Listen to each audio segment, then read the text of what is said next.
When you arise in the morning, think of what a precious privilege it is to be alive, to breathe, to think, to enjoy, to love.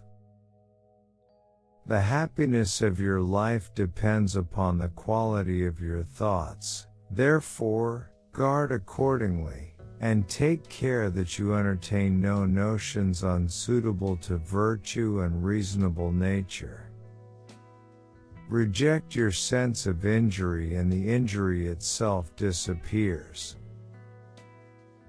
It is not death that a man should fear, but he should fear never beginning to live.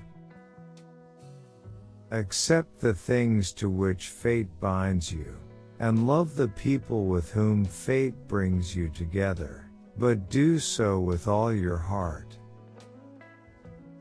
The object of life is not to be on the side of the majority, but to escape finding oneself in the ranks of the insane.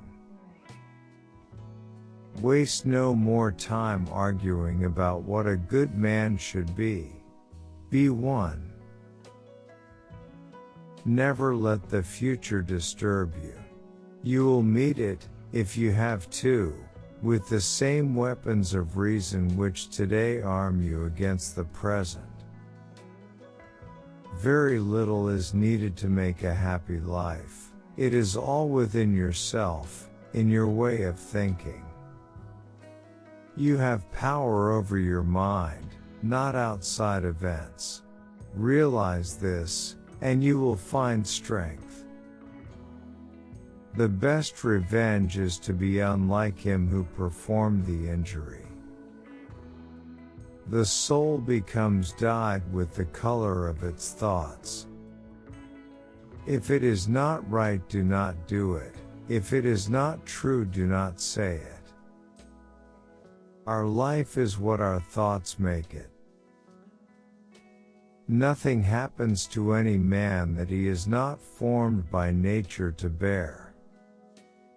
Nothing has such power to broaden the mind as the ability to investigate systematically and truly all that comes under thy observation in life. A man's worth is no greater than his ambitions. Everything that happens happens as it should, and if you observe carefully, you will find this to be so. Life is neither good or evil, but only a place for good and evil. That which is not good for the beehive cannot be good for the bees. He who lives in harmony with himself lives in harmony with the universe. The only wealth which you will keep forever is the wealth you have given away. Loss is nothing else but change, and change is nature's delight. Here is the rule to remember in the future, when anything tempts you to be bitter, not, "This is a misfortune," but to bear this worthily is good fortune. Poverty is the mother of crime. Look back over the past, with its changing empires that rose and fell, and you can foresee the future, too. Time is a sort of river of passing events, and strong is its current. No sooner is a thing brought to sight than it is swept by and another takes its place, and this too will be swept away. Begin.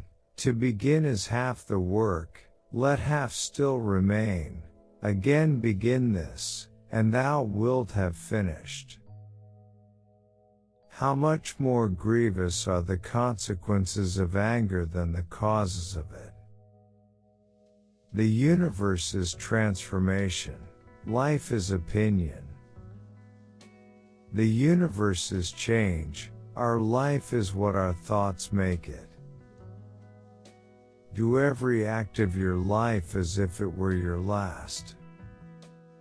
I have often wondered how it is that every man loves himself more than all the rest of men, but yet sets less value on his own opinions of himself than on the opinions of others.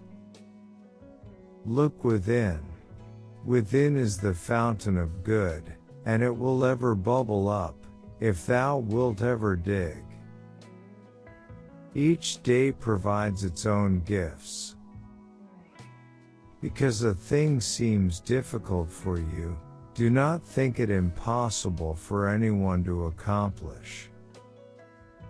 Because your own strength is unequal to the task, do not assume that it is beyond the powers of man, but if anything is within the powers and province of man, believe that it is within your own compass also. To the wise, life is a problem, to the fool, a solution. Anger cannot be dishonest. Nowhere can man find a quieter or more untroubled retreat than in his own soul.